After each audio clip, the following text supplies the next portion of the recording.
Ayan guys, for today's video, gawa tayo ng asin na isda again. Ayan. Yan yung lulutuin ko pang tanghalian. Tcharam! Ayan.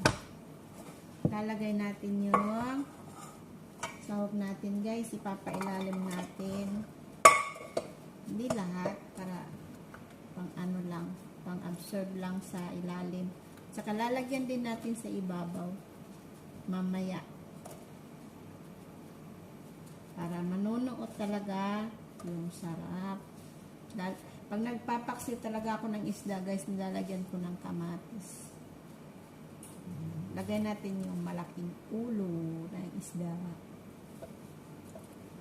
Laki. Tapos